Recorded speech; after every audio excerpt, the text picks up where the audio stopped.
Welcome back to our channel Janu Shankar's vlogs. ఎలా ఉన్నారు అందరూ? బాగున్నారా? నేనైతే చాలా బాగున్నా అండ్ మీరు కూడా బాగుండాలని కోరుకుంటున్నాను. సో ఈరోజు మన స్పెషల్ రెసిపీ క్రిస్పీ క్యాబేజ్ 65 అండి. టేస్ట్ అయితే సూపర్ ఉంటుంది అండ్ మనకి పప్పుతో కానీ రసంతో కానీ కాంబినేషన్గా అద్దిరిపోతుంది కదా. అండ్ మనకి పెళ్ళిళ్ళలో, ఫంక్షన్స్లో, దాబాల్లో, రెస్టారెంట్స్లో తిన్న టేస్ట్ రావాలి అంటే ఖచ్చితంగా నేను చెప్పినట్టు ఒక్కసారి ఇలా ఫాలో అవ్వండి. విత్ ఇన్ 10 మినిట్స్లోనే సింపుల్ అండ్ ఈజీగా టేస్టీ క్రిస్పీ క్యాబేజ్ 65 అయితే రెడీ అయిపోతుంది. ఇంకా లేట్ చేయకుండా ప్రాసెస్లోకి వచ్చేసేయండి. సో ఇక్కడ ఒక బౌల్ అయితే తీసేసుకొని దీంట్లోకి నేను 1/2 కిలో క్యాబేజీ బుట్టని తీసుకొని మంచిగా వాష్ చేసేసి పొడిగా సన్నగా కట్ చేసేసుకొని తీసుకుంటున్నాను. సో మీరు కూడా ఇట్లానే తీసుకోవడం వల్ల మంచిగా ఈవెన్గా ఫ్రై అయితే పచ్చివాసన రాకుండా. సో ఇందులోనికి ఇంగ్రీడియంట్స్ యాడ్ చేద్దాం. 2 స్పూన్స్ వరకు శనగపిండి, 2 స్పూన్స్ కార్న్ఫ్లోర్, 1 స్పూన్ బియ్యపిండి వేసుకోవడం వల్ల మనకి మంచిగా కరకరలాడుతుందండి. సో ఇందులోనికి టేస్ట్కి సరిపడా సాల్ట్, 1 స్పూన్ వరకు అల్లం వెల్లుల్లి పేస్ట్ అయితే వేస్తున్నాను. సో మీరు కచ్చపచ్చగా దంచుకొని ఫ్రెష్ అల్లం వెల్లుల్లి వేసుకుంటే ఇంకా బాగుంటుందండి. ఇందులోనికి కొద్దిగా పసుపు, టేస్ట్కి సరిపడా కారం, 1 స్పూన్ గరం మసాలా కూడా వేసేసుకొని ఈ ఇంగ్రీడియంట్స్ అన్ని క్యాబేజీకి చక్కగా పట్టేలాగా నీట్గా కలిపేసుకోవాలి. సో వాటర్ అనేది యాడ్ చేయకుండా కలిపేసుకుంటే సరిపోతుందండి. ఎందుకంటే మనకి క్యాబేజీలో వాటర్ అనేది ఊరుతుంది కాబట్టి అదే సరిపోతుంది.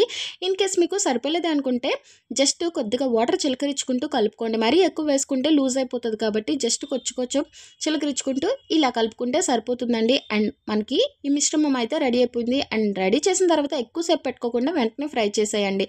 ఎక్కువసేపు పెట్టుకుంటే ఆయిల్ అనేది పీల్చేస్తుంది.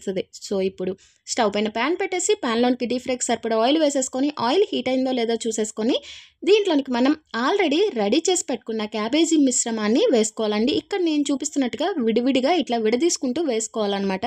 సో ఒక్క దగ్గర వేసేయడం వల్ల ఏమవుతుంది, ముద్దగా పడిపోయి మనకు అక్కడ నీట్గా ఫ్రై అవ్వకుండా పచ్చిగా ఉంటుంది అనమాట. సో అందుకని చెప్పేసి విడివిడిగా వేసేసుకొని హై ఫ్లేమ్లో 3 to 4 మినిట్స్ పాటు ఫ్రై చేసేసుకుంటే చూడండి మనకి ఇక్కడ మంచి గోల్డెన్ షేడ్లోకి అయితే వచ్చేసి మంచిగా ఫ్రై అయిపోతుంది అనమాట. సో ఈ మాత్రం ఫ్రై అయితే సరిపోతుందండి. ఇంకా డీప్గా ఫ్రై చేయకండి.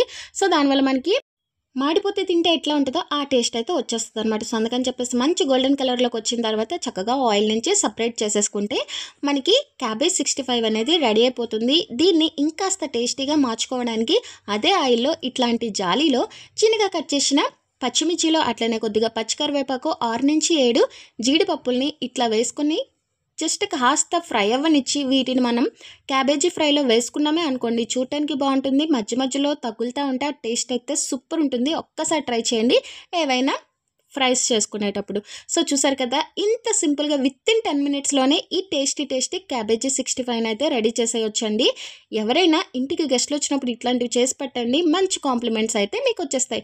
సో ఇంకేంటి మరి లేట్ చేయకుండా నేను చెప్పిన ప్రాసెస్లో మీరు కూడా ఒక్కసారి ఈ క్యాబేజీ 65 ట్రై చేసేసి టేస్ట్ అనేది ఎట్లా వచ్చింది ఏంటనేది మర్చిపోకుండా కమెంట్ సెక్షన్లో అయితే కమెంట్ చేసేసేయండి. దట్స్ ఇట్ అండి. ఇంతటితో ఈ వీడియో అయితే క్లోజ్ చేసేస్తున్నాను. ఇంకో మంచి వీడియోతో మీ ముందుకైతే వచ్చేస్తాను. మరిన్ని వీడియోస్ కోసం మన ఛానల్ని సబ్స్క్రైబ్ చేసుకోవడం మర్చిపోకండి. Thank you for watching. Please do like, share and subscribe to our channel Janu Shankar's vlogs. Thank you all.